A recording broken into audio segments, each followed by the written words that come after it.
Okay, today we want to talk about factoring more difficult trinomials. So last class we looked at factoring easy trinomials where it was just x squared in the front. And remember when you worked on those, you had to think about what two numbers multiplied to your c or last value and added to your b or middle value. Today, you're going to have to do a little bit more work because there's going to be a coefficient in front of your x squared term. Um, the main idea I like to use here is guess and check. There are lots of other methods, and I will show you that. But I like to use guess and check because I think it works out the best 100% of the time. So I'm going to explain guess and check, and then I'll show you where to find the other methods if you want to try to use those. So first off, let's talk about guess and check. So if you look, our trinomial now has a coefficient in front, the number a, and that number a can be any number. So right here, that number in front of our x squared can be any number. And then we have our regular middle term with the b coefficient and the last term with the c. How guess and check works is you break it down into the a part and the c part, and you try to figure out what are the factors of those two numbers. So what are my factors that would multiply to A? Those two numbers go here and here. What are my factors that multiply to C? They go here and here. And then you just have to check to see which combination of the middle terms, that would be one blue and one pink term multiplied, makes B the middle term. So you're really just going through and making educated picks about A and C, and then going through and making sure they add up to B.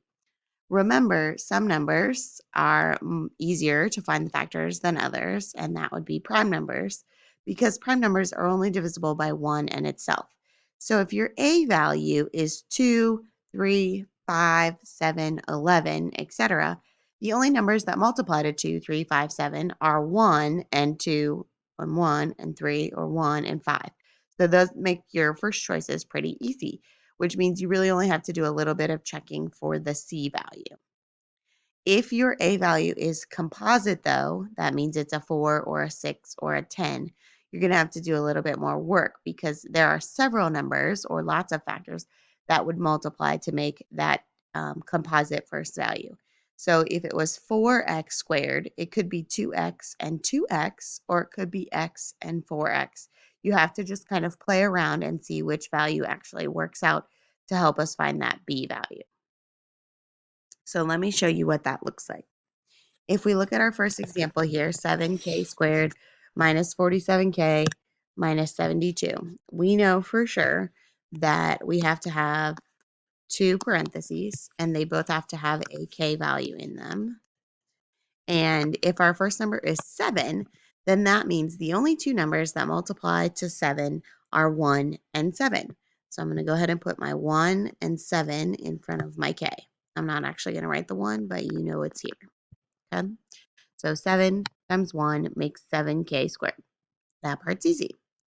Now let's think about numbers that multiply to 72. Well, there's lots of numbers that multiply to 72. There's 1 and 72, obviously, 2 and 36, 4 and 18, and then 8 and 9. So we have a lot of options that we're going to try here. This could take a while depending on which ones you pick, but most of the time you have a good sense of which numbers you should probably pick. If I need to get to 47 and I have a 7 already, I probably should pick some of the lower numbers here to end up making 47. So let's try 8 and 9 first. If this is a negative 72, remember that means I need 1 plus 1 minus because that will give me a negative value. So let's just try plus 8 minus 9. So if I go through, I already know 7 times 1 makes 7. I already know 8 times 9 makes 72. That part's done. So let's double check our middle multiplications. If I multiply my middle two terms together, I get 8 plus 8 and minus 63. Does that make a total of 47? It does not. Definitely not. So I know that this is not the right setup for my binomials to multiply to that polynomial. Let's do this first, though. Before we start changing out our numbers, let's change our signs because I had one of each. So changing my signs is going to make a difference here. What if instead I had -8 and +9? So again, I have -8 and +63. Sorry, still not 47. So let's go through and change the order of my numbers. So what if it's 9 here and 8 here? And if I go through and multiply that, I have -9k and +56k. So close, that's +47. So not there, but I'm going to go through and switch my numbers back. Sorry, my signs back. So that's going to be +9 -8.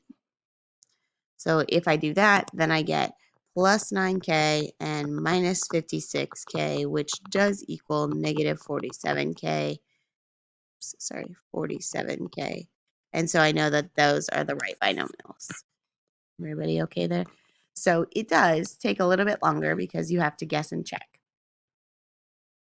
All right, let's look at the second example.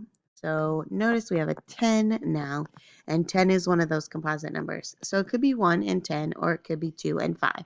So we're just going to pick a group to start with, and we'll see, try all the possible answers, and then move on from there. I'm going to try 5n and 2n. And then if I look at 27, things that multiply to 27 are obviously 1 and 27, but then 3 and 9. So I'm going to try 3 and 9. And because this is plus, then those have to be the same sign, so they're both pluses there. So let's look at our middle terms now. I have 6n and 45n. If I add those together, it does not make 33n. So that's out. Since they're both plus, I cannot just change my signs. Instead, I'll just have to change my numbers. So if I make 9 and then 3, let's check those. So now I have 18n and 15n, and looky there, we got 33n. So we know that that's the right combination of polynomials. Now, if you are interested, there are little tricks or procedures with steps that you might have to memorize, and you are welcome to work on those little tricks on your own. I think guess and check is the least amount of step remembering. All you have to remember is these two numbers have to multiply to A, these two numbers have to multiply to B, and you just guess and check and guess and check.